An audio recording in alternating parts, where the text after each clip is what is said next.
নামাজ পড়া যেমন ফরজ মনে করেন, রোজা রাখা যেমন ফরজ মনে করেন, দিন কায়েম করা আপনাকে ফরজ মনে করা লাগবে। কারো ভেতরে যদি আকাঙ্ক্ষা না থাকে যে দিন কায়েম হোক, নবীজি বলেন সে মরবে, কিন্তু মুনাফিক হয়ে মরবে। বাংলাদেশে এখন এই ধরনের লোক দিন দিন বেড়ে যাচ্ছে। আরে ভাই, আপনি তো মুনাফিক হয়ে মরছেন, আপনি নামাজ দিয়ে কি করবেন? রোজা দিয়ে কি করবেন?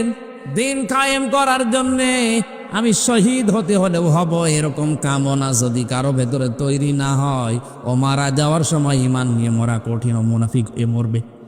আমি কিন্তু ছোট্ট কথা বলছি, দুনিয়ায় যত নবী এসেছিল প্রতিটি নবীর ভেতরে হয়তো মাসলা মাসাইল কিছু শরীয়তে কম বেশি ছিল, কিন্তু আদম থেকে মোহাম্মদ রাসূলুল্লাহ পর্যন্ত একটা বিষয়ে সবাই একমত ছিল, আন আকিমুদ্দিন, দিন কায়েম করা লাগবে। ওয়ালা তাতাফাররাকু ফি, এখানে কোনো মতপার্থক্য দলাদলি, এখানে কোনো ফতোয়াবাজি চলবে না। সুতরাং এদেশে যারা পীর সাহেব আছেন, আপনি করেন দরবার, হাজার হাজার মুরিদ তৈরি করেন, কোনো অসুবিধা নেই, কিন্তু আপনার জীবনের টার্গেট থাকা লাগবে কি করে ইসলাম এদেশে কায়েম করা লাগে। যদি এই কর্মসূচি নিয়ে আপনি না তৈরি হন, না গিয়ে আসেন, বুঝতে হবে ও দরবার ভণ্ডের দরবার।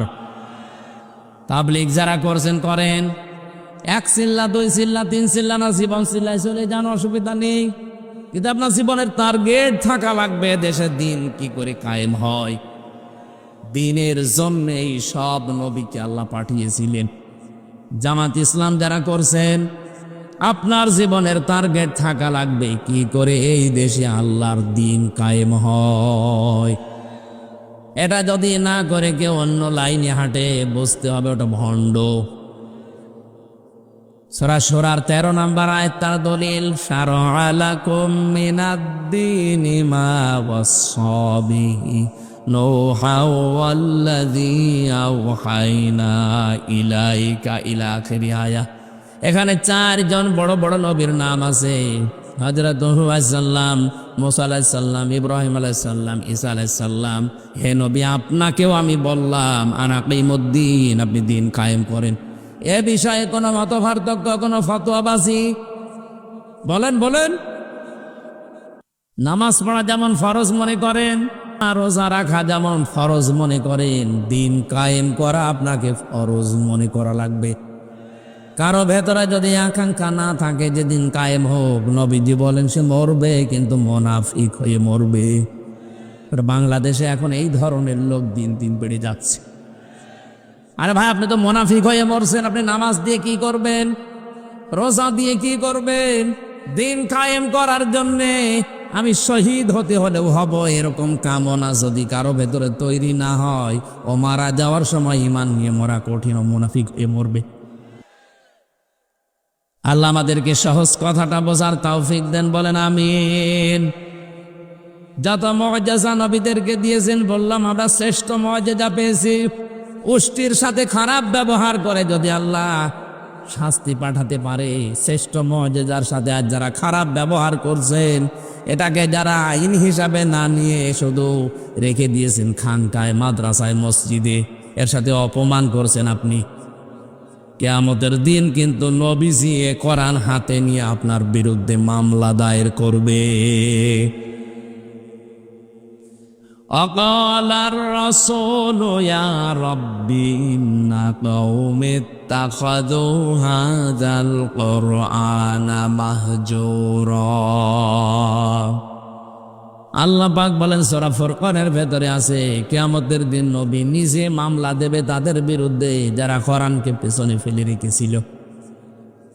আজ উপরে রাখার কথা ছিল কোরআন শরীফ। এ বাংলাদেশের সব চাইতে উপরের জায়গা যেখানে আইন তৈরি হয়, সংসদ, ওখানে আইনগুলো তৈরি করার দরকার ছিল কোরআন দিয়ে। কথা বলেন ঠিক না? ওইটা বাদ দিয়া যারা মানুষ মন মতো আইন তৈরি করছেন, আপনি কিন্তু শয়তানের আরো বড় হয়ে গেছেন। এই কথাটা তো আমি বানালাম। শয়তান আল্লাহর হুকুম মানে নাই মাত্র একটা, কয়টা? কিন্তু আল্লাহর হুকুমের বিরুদ্ধে নতুন করে কোনো বিধান, আইন ও তৈরি করেনি। কথা বলেন না কেন? শয়তান আল্লাহর আইন মানে নাই কয়টা, কিন্তু আল্লাহর আইনের বিরুদ্ধে নতুন করে কোনো আইনও বানায়। কিন্তু যে মানুষ আল্লাহর সৃষ্টি হয়ে নিজে আল্লাহর বিধান মানে না এবং আল্লাহর বিধানের বাইরে এগেনস্টে আর একটা বিধান তৈরি করে তার বান্দাদের ওপরে চাপিয়ে দেয়, এটা শয়তানের আরো বড় দাদা। জিন শয়তান আমরা জানি সূরা নাস, ফালাক, ইখলাস, আয়াতুল কুরসি, সূরা ফাতিহা পড়ে ফু দিলে চলে যায়। আর এই যে শয়তান, এ পুরা কোরআন পড়ে ফু দিলেও যায় না। এ কথার ওজন কত আপনি হয়তো টের পাননি, এরা টের পেয়েছে। এই মানবরূপী শয়তানগুলো ভর করে আমাদের শিক্ষা ব্যবস্থা জাহান্নাম বানিয়ে ফেলেছে। কথা বললে শুধু ওদিকে যায়, বলো হুজুর এদিকে বলবেন না, এদিকে বলবেন না, যাবো কোন দিকে? সব দিকেই তো ফোড়া হয়ে বসে আছে। অর্থনীতির দিকে যাবেন,